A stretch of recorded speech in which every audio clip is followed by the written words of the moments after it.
نذیر لغاری صاحب، آپ کیا سمجھتے ہیں، کیا وجہ سمجھ آ رہی ہے عمر ایوب کے اس استعفے کی پھر مسترد ہونے کی؟ اصل میں مجھے تو بہت پہلے سے یہ صورتحال عجیب و غریب اور بہت بڑی حد تک مضحکہ خیر بھی لگی ہے کہ ایک 2-3 گھنٹوں کے لیے ایک ایسا ہوا تھا کہ پنجاب سے ایک لیڈر کو اسلام آباد میں ظاہر کیا گیا، وہ روپوشی سے منظر عام پر آئے، پھر ان کے سینٹرل سیکریٹریٹ پہنچے، وہاں پہنچ کر انہوں نے میڈیا سے ٹاک کیا، وہاں کے لوگوں کے ساتھ بات چیت کیمرے کے سامنے رہے، اور معلوم ہوا کہ اسی وقت جو ہے بڑی اور ایکٹیویٹی بھی ہو رہی ہے، کچھ سفارتکار بھی وہاں پہنچ رہے ہیں اور کچھ اور لوگ بھی وہاں پہنچ رہے ہیں، پھر وہ اچانک غائب ہو گئے اور اب تک غائب ہیں، ان کا پتہ نہیں چل رہا ہے کہ حماد اظہر صاحب ہیں کہاں پر، اور ان کے منظر عام پر آنے اور منظر عام سے غائب ہو جانے کے معاملات جو ہیں وہ ہیں کیسے، اس کے بعد پھر وہ میڈیا کے سامنے نظر نہیں آئے۔ اور یہی ہوا ہے کہ جو بہت پہلے سے بانی پی ٹی آئی کے ساتھ ہیں وہ بھی اب بہت پس منظر میں ہیں، اور ان کے جو ٹویٹس آ رہے ہیں وہ بھی عجیب و غریب ہیں، مطلب ہر سطح پر ایک کنفیوژن موجود ہے، اور جتنے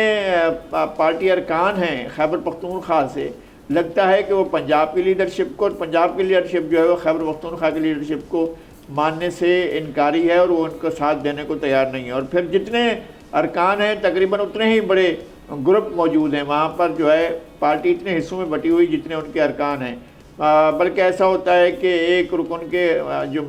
ساتھ دے رہے ہیں وہ کہیں اور بھی کسی اور کے ساتھ بھی دے رہے ہیں، تو یہاں اس طرح کے عجیب شش و پنجے، اور پارٹی جو ہے بہت بڑے بحران کا شکار یہ ہے کہ داخلی ٹوٹ پھوٹ جو ہے اس کا سلسلہ نہیں تھم پایا ہے۔ پہلے تو بہرحال کہا جا رہا تھا جی بڑے دباؤ کے تحت لوگوں نے پارٹی کو چھوڑا ہے، اور جن لوگوں پر کوئی دباؤ تھا ہم نے ان سے بھی بات کی تھی، بھائی کیا دباؤ تھا، کیسا دباؤ تھا، کیسے آپ نے چھوڑے، انہوں نے کہا بھائی بات سنیں، ہم اگر پارٹی میں رہتے ہیں تو بھی کون سا ہمارے لیے وہ ہے،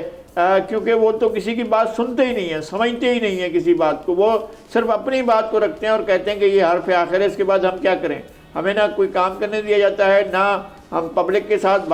جا کر کوئی بات کرتے ہیں، ہم ایک بات کریں گے دوسری دفعہ پتہ چلے گا کہ اس کی تردید آ گئی ہے، اور پارٹی لیڈرشپ جو وہ اون نہیں کرتی ہے، وہ صرف ایک بات کو اون کرتی ہے کہ ان کے لیے بے نام ہو کر، گمنام ہو کر، لاپتہ ہو کر، کسی بھی طریقے سے ان کے لیے کوئی خدمات بجا لائی جائیں، ان کی رہائی کے لیے بات کی جائے، اور اگر لابنگ بھی کی جائے، سرعام کی جائے یا چھپ کر کی جائے یا کسی سے بات کی جائے، تو صرف یہ کریں کہ جناب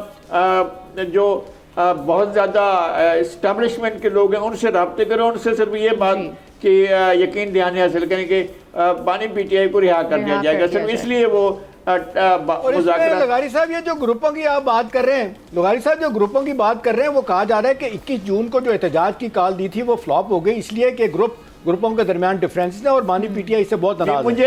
مجھے اس کا اندازہ ہے، چونکہ اس سے پہلے جو انہوں نے عوامی تحریکیں شروع کرنے کی کوشش کی تھی بالکل ناکام ہوئی تھی، جیل برو تحریک ناکام ہوئی، پبلک کے ساتھ انہوں نے جو باہر نکلنے کی تھی، جس میں وہ خود تھے، جو ریلی نکالی گئی تھی گزشتہ سال، وہ ریلی بھی کوئی بڑی ایسے نہیں تھی کہ جس کو کہا جائے گا کوئی بڑی کامیاب ریلی تھی، جو 2022 میں نکالی گئی تھی، اور وہ بھی کوئی کامیاب ریلی نہیں تھی، اور اس کے بعد جو ہے انہوں نے اپنا پبلک شو نہیں کیا ہے، سوشل میڈیا پر ہے کہ جناب جس کو گالیاں دلوانی ہو ایک فوراً جو ہے وہ سلسلہ شروع کر دیا جاتا ہے، ایک چیز انہیں آتی ہے، اچھی طرح سے آتی ہے، لوگوں کو گالیاں دینا آتا ہے،